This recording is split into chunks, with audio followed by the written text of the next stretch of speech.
None of us can know the hour of our own deaths, and the situation with COVID-19 is making us more aware of that than perhaps we've ever been. I'm Elaine Kasket. I'm a counselling psychologist and a cyber psychologist. I'm also a member of the British Psychological Society's COVID-19 Bereavement Task Force. And I want to talk to you particularly about making plans for the end of your life from a digital perspective.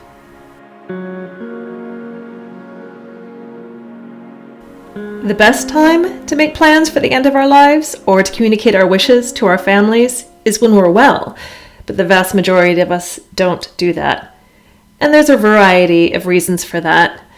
Humans tend to avoid discomfort wherever they can, and maybe not too much brings us that much more discomfort than thinking about the end of our lives or of losing our loved ones.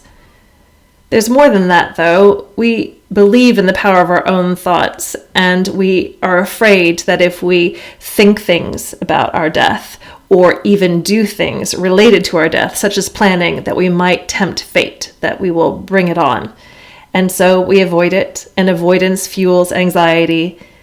But a lot of people report that, contrary to their expectations, once they do tackle it and make plans for what they want for the end of their lives, they derive a huge sense of comfort and relief from the thing they thought was going to be scary or the thing that they thought was going to feel morbid. And they find reassurance and comfort in knowing that something has been taken care of, no matter what age they are or no matter what their state of health. These days, many of us store an awful lot of important, practical, and sentimental information digitally. That can be on our devices, like our phones and our computers. It can be on online platforms and services that we use, email, social media accounts, and all sorts of password-protected online accounts with all sorts of businesses. We should never assume that our family can access password-protected information like this after we're gone. It's very often not the case, and no amount of appeal to the business concerned may convince them to give up the information that you need or want. That means for any practical or sentimental material that you have that you would like or need your family to be able to access after you've gone, you need to ask yourself one question. If my family did not have my password or could not get access to this device, would they have the information that they needed or wanted, or that I wanted them to have?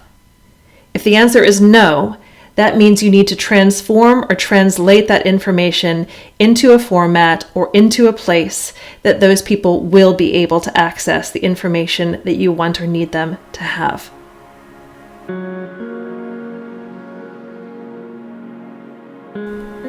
A lot of people think about leaving behind passwords or a master password or lists of passwords.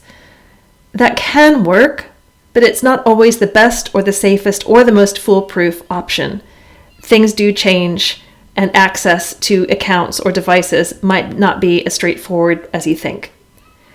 Where possible, find a different solution, whether that's using your executor to hold important information, whether that is storing information on a USB drive that's clearly marked and in a safe and secure place, whether that's ensuring that your loved one or your trusted family member has a key to a safe where information is held on paper.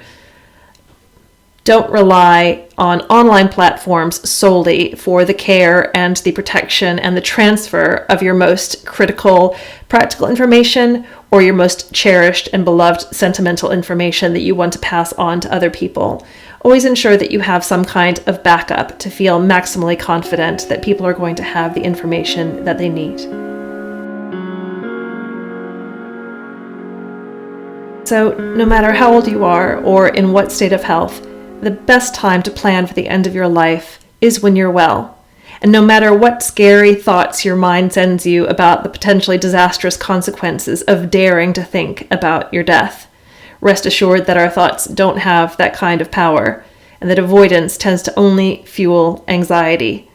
By making plans now, including plans for the digital portion of your life, you'll feel a whole lot better for it.